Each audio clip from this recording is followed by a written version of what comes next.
Class ये chemistry के chapter 2 का पार्ट 3 है। जिसने पार्ट 1 और पार्ट 2 ना देखा हो तो वो इसी चैनल में नीचे जा कर के देख सकते हैं। आपको पार्ट 1 और पार्ट 2 भी मिल जाएगा। तो आगे हम बढ़ते हैं। अब हम यहाँ पे एक टॉपिक करेंगे, aqueous solution of acids and bases. Means acid और बेस को जब हम एक्वस सॉल्यूशन में डिज़ोल्व करते हैं तो हमें क्या फॉर्म होता है, तो उसको हम प्रैक्टिकली यहाँ पे देखते हैं। तो पहले हम कुछ एसिड्स लेंगे। ये हमारे एसिड हैं। एसिड में आपका H कंपलसरी होगा ही होगा, तभी आपको पता चलेगा कि ये एसिड है। और बेसिस में OH होगा। ठीक है, यहाँ पे आपको OH दिखेगा सब में, और यहाँ पे आपको हाइड्रोजन यानी कि HH ही दिखेगा। तो आप क्या करोगे, पहले हमने जैसे लिए HCl, इसको हम H2O में यानी कि वाटर में डिज़ोल्व करेंगे तो वो स्प्लिट होगा H plus plus Cl minus में। ठीक है, यहाँ पे आपको H प्लस फॉर्म हुआ यानी कि एसिड। इसी तरह से H2SO4, इसको हम पानी में डिज़ोल्व करेंगे यानी कि H2O में डिज़ोल्व करेंगे तो हमारा होगा H प्लस और प्लस SO4 2 माइनस, यानी कि इसको हम क्या बोलते हैं, सल्फ्यूरिक एसिड। ये आपका किंग ऑफ केमिकल भी होता है। ठीक है, ये आपका हाइड्रोक्लोरिक हो गया। ठीक, अब हम लेते हैं HNO3, इसको हम पानी में डिज़ोल्व करेंगे। ठीक है, HNO3 यानी कि नाइट्रिक एसिड, इसको हम पानी में डिज़ोल्व करेंगे तो आपका H प्लस और प्लस NO3 माइनस देगा।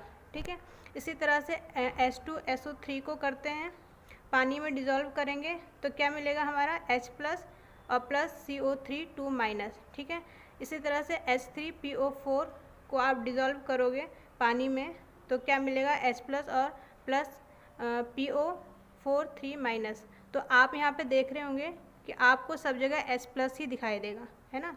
ये H प्लस फॉर्म कर रहा है, इसका मतलब ये क्या है, एसिड है। ठीक है, इसी तरह से आपको बेस में करना है। अब हमने कुछ बेसेस लिए हैं। ठीक है, तो जैसे Na के साथ हमने OH ले लिया, ये आपका बेस हो गया, है ना। सोडियम हाइड्रोक्साइड हो गया, इसको हमने पानी में डिज़ोल्व किया तो Na plus plus OH minus देगा, है ना। क्या देगा, OH माइनस। अब OH है तो OH ही देगा, यहाँ पे H है तो H प्लस ही देगा। अब दूसरा लिया KOH, इसको हमने पानी में डिज़ोल्व किया, H2O में डिज़ोल्व किया तो K plus plus OH minus दिया। ठीक है, पोटेशियम हाइड्रोक्साइड। CaOH का होल ट्वाइस, इसको पानी में डिज़ोल्व करोगे यानी कि कैल्शियम हाइड्रोक्साइड को पानी में डिज़ोल्व किया तो Ca2 plus plus OH minus. ठीक है, इसी तरह से मैग्नीशियम ऑक्साइड को पानी में डिज़ोल्व करोगे तो आपका ये देगा। तो आप यहाँ पे देख रहे हैं कि OH माइनस फॉर्म कर रहा है ना। जब OH माइनस फॉर्म कर रहा है तो इसका मतलब ये क्या है, बेस है। ठीक, तो इतनी बात समझ में आ गई। तो हम कह सकते हैं एसिड की डेफिनेशन मैंने आपको बता दी है, इसीलिए मैंने आपको एसिड को वाटर में डिज़ोल्व करके जो प्रैक्टिकली है वो दिखाया है। ठीक है, यहाँ पर रिएक्शन करके।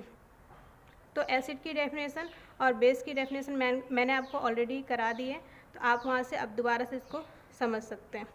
ठीक है, अच्छा, तो अब हम इसकी जो पहचान है वो क्या है, सिंपल सी बात है। पहचान के लिए H प्लस आयन है तो एसिड है, दूसरा OH माइनस है तो बेस है, ये इसकी पहचान हो गई।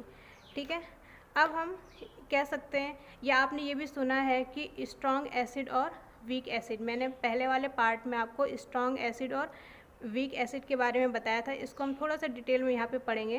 ठीक है, अब जैसे यहाँ पे ये जो 3 हैं, ठीक है, ये जो आगे के ऊपर के 3 हैं ये स्ट्रॉन्ग हैं। ठीक है, ये आपके स्ट्रॉन्ग हैं, और ये वाला आपका वीक है। ठीक है, वीक एसिड है। ठीक, कैसे, जैसे मान लो कि हमने कोई एसिड लिया। ठीक है, कोई एसिड जिसके हमने 100 मॉलिक्यूल्स जो हैं डाले।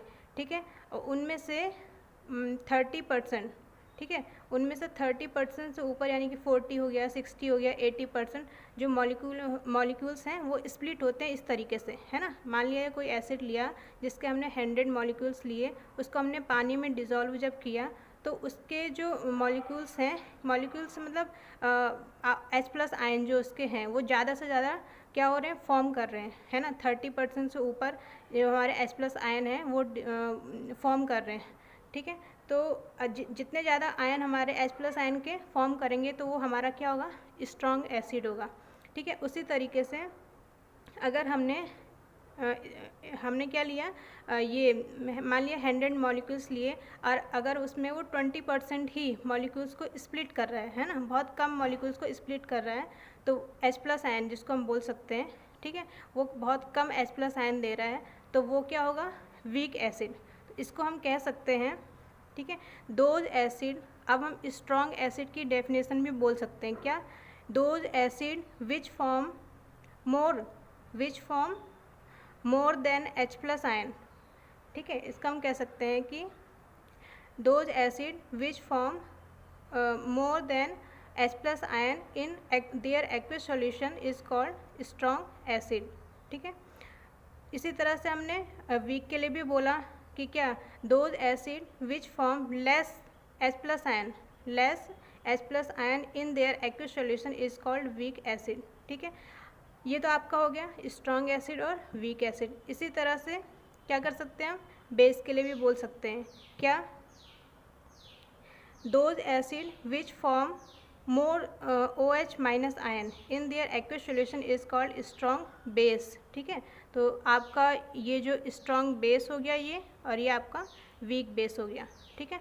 ये आपका स्ट्रॉन्ग हो गया, ये आपका वीक हो गया।